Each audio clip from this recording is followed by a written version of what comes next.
I'm still learning English, so I wanted you to know that even though at the beginning I was inept at it, it was possible for me. So if it was possible for me, you will increase your level in no time.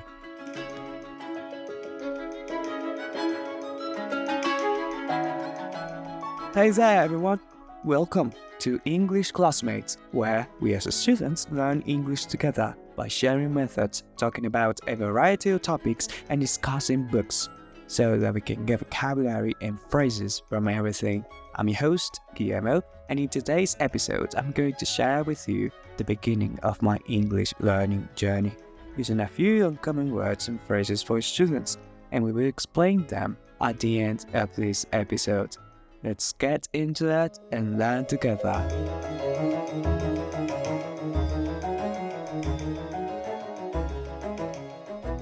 So, dear classmates, I want to share with you this part of my English learning journey because I reckon that it is important to know the origins of what I'm doing here.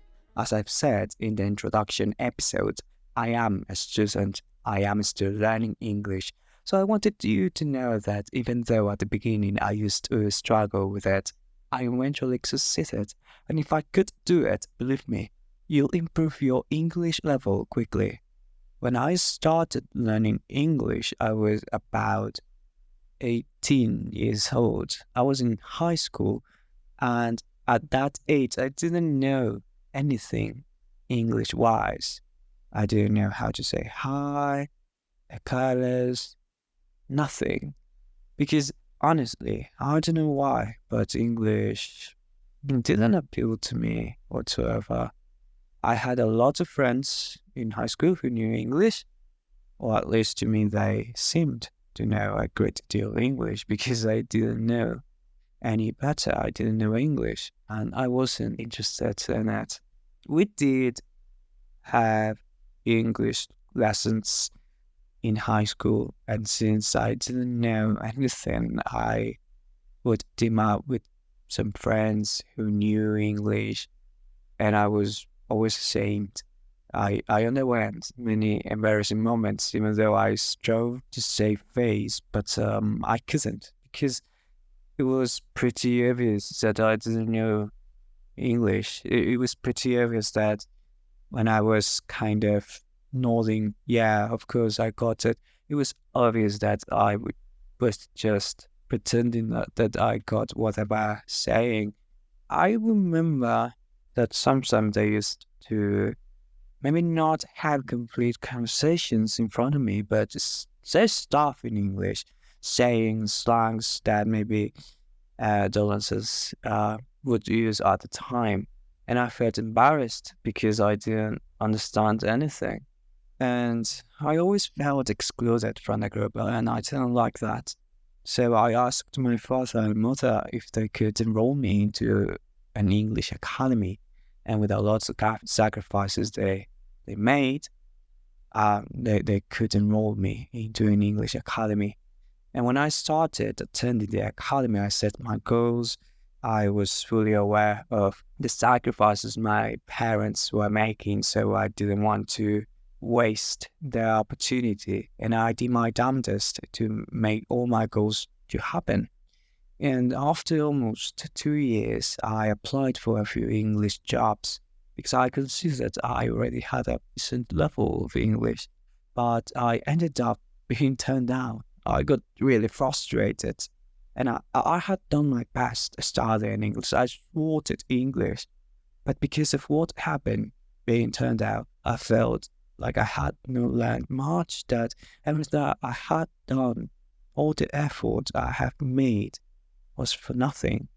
So I gave up. I didn't study English for 2 years from that point, and I thought that it wasn't for me, but I needed English so that I could have more options, generally speaking. So that struck me, and then I took English where I left off. I got consistent and stricter with my learning process. I was always searching for new ways to learn, and here we are, still learning and improving every day.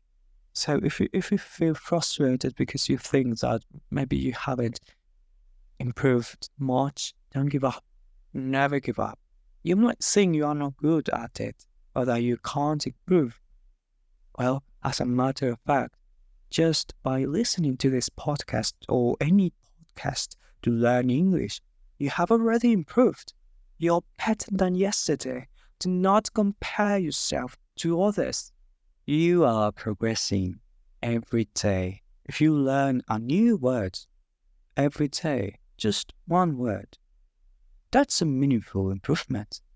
And those are significant improvements. It will increase your level little by little. Just keep moving forward. And if one day you decide to pack English in because you are too much overwhelmed with the frustration, stand up, get on your feet because you are strong and take it from where you left off. Never give up. It's part of the journey. As we near the end of this episode, let's review the uncommon words and phrases we've used. You can also find these words written in the description of this podcast episode, which will help you visualize how they look in writing. Let's start with reckon. To reckon basically means to think or believe something. It's a synonym of to think, and you can use it in many scenarios when you believe or think something. For instance, in the context I used it, I said I reckon that it's important to know the origins of what I'm doing here. Another example could be, I reckon you are better than yesterday. Alright, let's move on. The next word, or more like a phrase, is to be inept at something. To be inept at something means to lack skill or ability in doing something. It means that you are not good at something. You are bad at it. So I said that I was inept at English when I began learning it. So you could also say I am inept at cooking. I mean, I can cook, but it's not my cup of tea. Okay, actually, that's another idiom. It's not my cup of tea. You can say that when something it's not your thing, when you don't like something, you can say, well, that's not my cup of tea. And it means you are not interested in it. There was a moment when I said English-wise. Something wise is an informal way of saying in terms of something or regarding something. It's often used to introduce a topic or to specify the subject of discussion. For example, money-wise, I'm doing okay. It means regarding money, I'm doing okay. When I use this expression, I normally think that I'm going to use it instead of about, because you could also say about money, I'm doing okay. So that's what I think. So instead of saying about something, I always say something wise. Money wise, I'm doing okay. Health wise, I'm getting better. Food wise, you could say, what are we going to do food wise? Well, we're going to go to the market.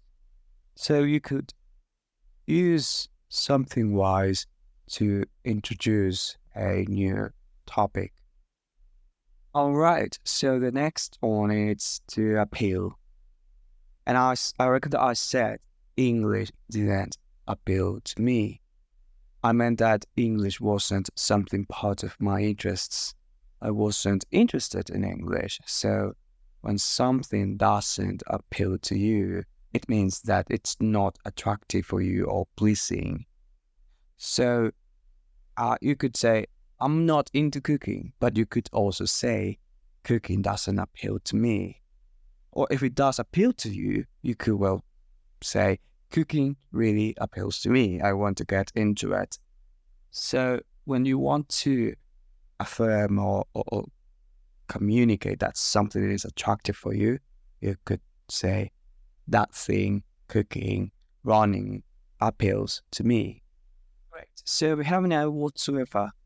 This is a sort of synonym of at all, but not totally, because whatsoever can be used when you want to emphasize something negative only. So what I said was English didn't appeal to me whatsoever. That way I emphasized that English wasn't attractive to me, right? Whatsoever is to emphasize negative things only, alright?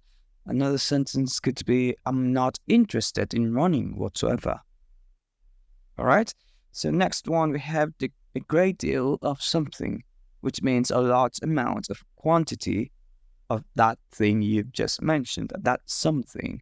For example, you can say a great deal of cookies, a great deal of popcorns, or a great deal of cucumber to indicate a significant quality of each. So whenever you want to express that you have a large amount of something, you can say, I have a great deal of beans.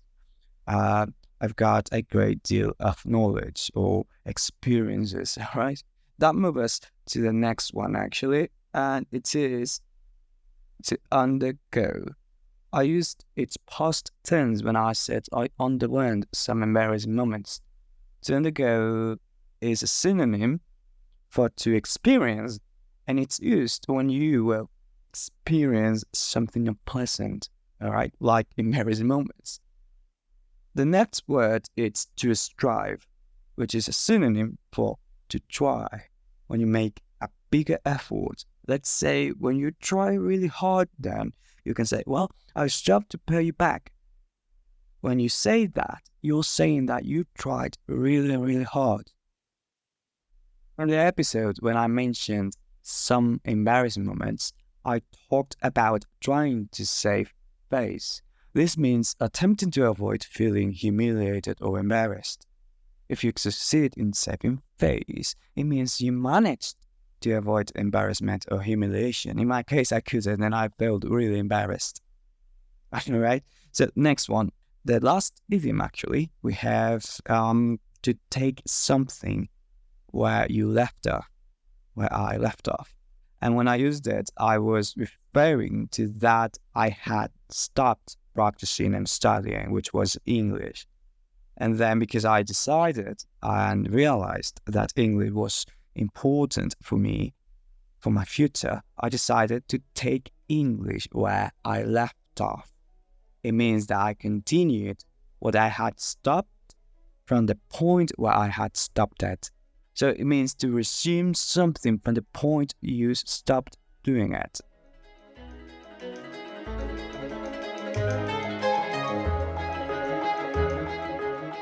Well, that brings us to the end of this English Classmates episode. I hope you enjoyed learning some vocabulary. We are going to be learning more and more in each episode. And remember, we're going to go little by little, don't rush it. Tune into our next episode and don't forget to follow this podcast and share it with more English students. Thank you for listening, dear classmates. Bye bye.